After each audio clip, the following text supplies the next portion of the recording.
Welcome to the Heavy Hitters podcast, helping ambitious fighters and coaches take their game to the next level by bridging the gap between strength and conditioning, performance science, and Muay Thai.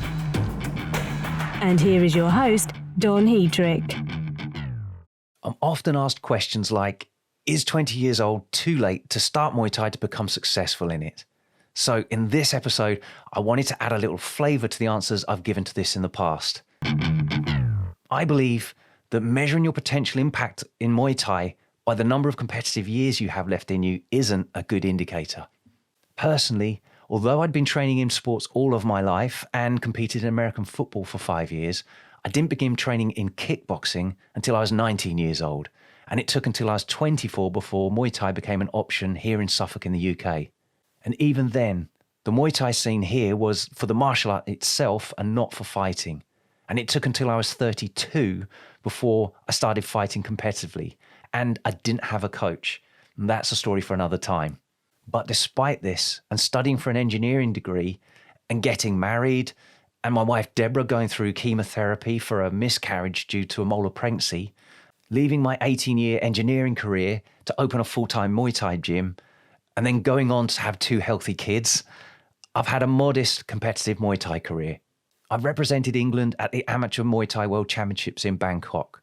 I've won a silver European medal and ultimately retired at the age of 40 while pro-ranked 4th in the UK.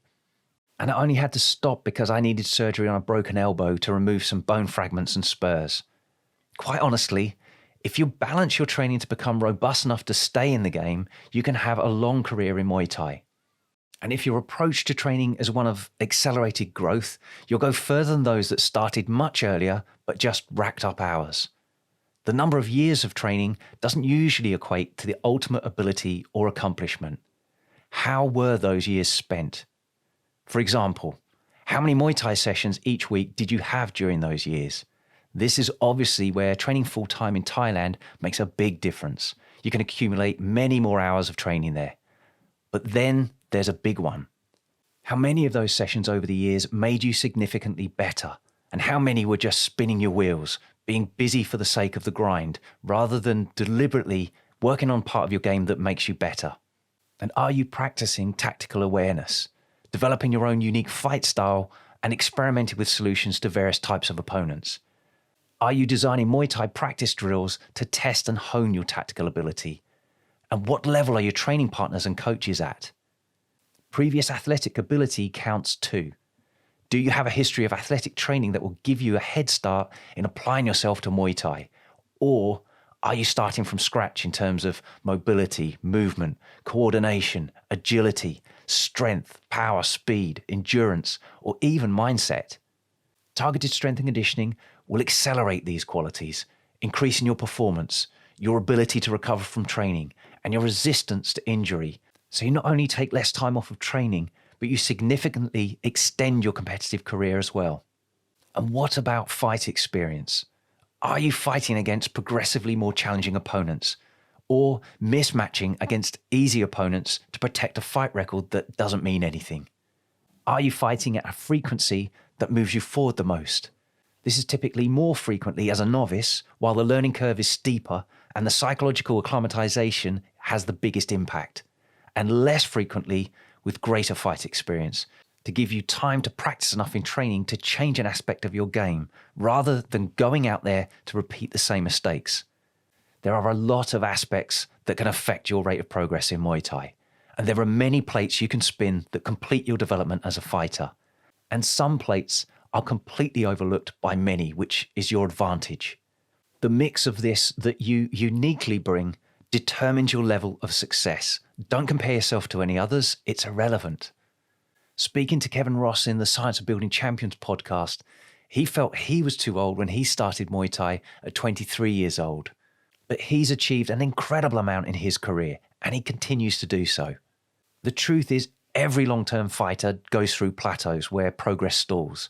They may have picked up an injury, the gym they train at no longer inspires them, or they just lose motivation for the challenge. But those that can consistently maintain the most progress reach the highest levels. It's about staying power and taking responsibility for your own progress. It's easy to blame situation and circumstance for our lack of improvement. We can all make excuses, but you steer your own ship. If you stick at anything for the long term, you will suffer doubts and setbacks. This happens to everyone at some stage. How you deal with it determines how far you go. Ultimately, being intrinsically motivated by the training and self-development itself, rather than extrinsically motivated by titles and rankings, will lead to the best results. The question shouldn't be, can I win this fight? It should be, how far can I really go? Personally, everything I've done, from studying an engineering degree to winning titles and beating fighters half my age, or even sharing Muay Thai performance ideas online, started with a doubt that I was even capable of doing these things. But that was exactly why I felt the urge to find out. And every time I thought I'd reached my limit, I scraped through again, only to set another objective just a little bit further out of reach because I hadn't failed yet. Refusing to believe the story you tell yourself about your limits and instead testing to truly find out is what determines how far you go, not how early you start. Most give up on themselves without truly reaching their limits. And if you make your Muay Thai training about finding out your own limits, who cares how many fights you win or what titles you get? If you love Muay Thai, do it. And find your own limits. That's the real reward.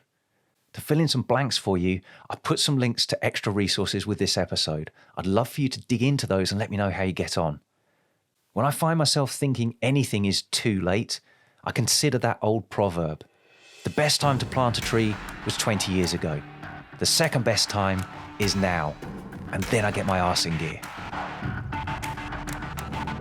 Thanks for listening. If you found this valuable, please like, subscribe, and share with someone else it could help too.